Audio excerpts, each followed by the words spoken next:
Mr. Men, Little Miss, the Royal Party. Roger Hargreaves. Little Miss Helpful had heard it was a very special occasion.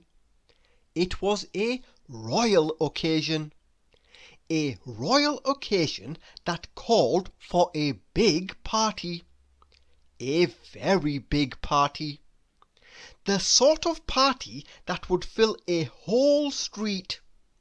A street party. And little Miss Princess would be the guest of honour. Little Miss Helpful set about organising the party.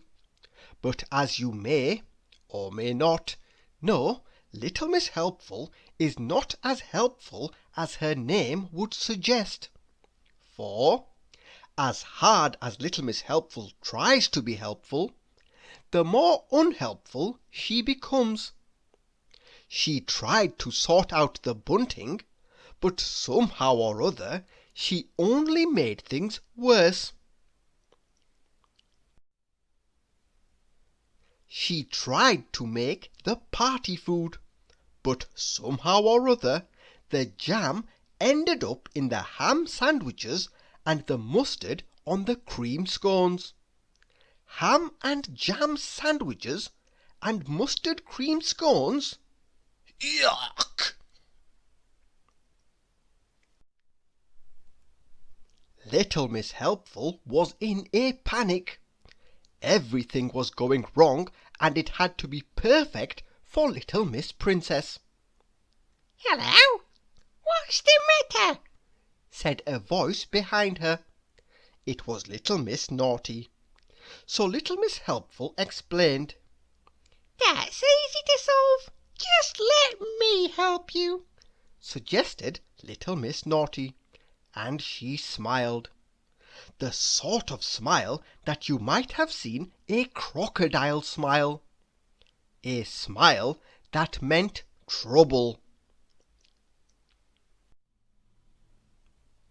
But it seemed to Little Miss Helpful that for once Little Miss Naughty was being very good and helpful. She arranged for Mr. Tickle to hang the bunting. She persuaded Mr. Strong to arrange the tables. She got Mr. Impossible to sort out the weather. And she drew up a plan of where everyone was going to sit. The day of the party arrived, and Little Miss Helpful was very pleased with all the work that had been done. Soon everyone started to arrive and take their seats at the long table that ran the whole length of the street. It was then that Little Miss Naughty smiled that particular smile again. Do you remember? The crocodile smile. And why? Because it was then it started. The quarrelling, the arguing, the squabbling. For you see, Little Miss Naughty had carefully seated each person next to someone they would not get along with. She had seated Mr. Messy next to Little Miss Neat, Mr. Mean next to Mr. Uppity, Little Miss Chatterbox next to Mr. Quiet, Mr. Clumsy next to Mr. Fussy, and poor Little Miss Shy next to Mr. Rude. It was a disaster. There was lots of shouting, and somebody threw a cream scone. Little Miss Helpful did not know what to do. The guest of honour, Little Miss Princess, was about to arrive at any moment. It was then that Little Miss Helpful had a brainwave. "Stop!" she yelled at the top of her voice. It's time for a game of musical chairs! The music started and the guests danced around the table. When the music stopped, everyone dived for the nearest chair. Little Miss Neat found that she was sitting next to Mr. Fussy. Mr. Messy was beside Mr. Clumsy. Little Miss Chatterbox was next to Mr. Noisy. Mr. Uppity was next to Mr. Rude. And Little Miss Shy found that she was next to Mr. Quiet.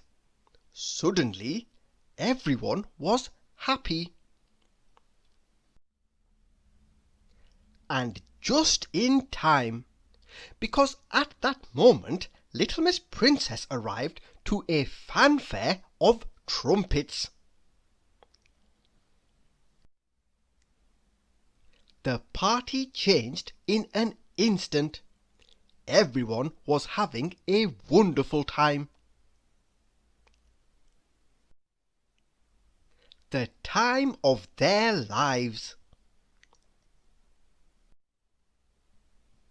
Everyone, that is, except for Little Miss Naughty.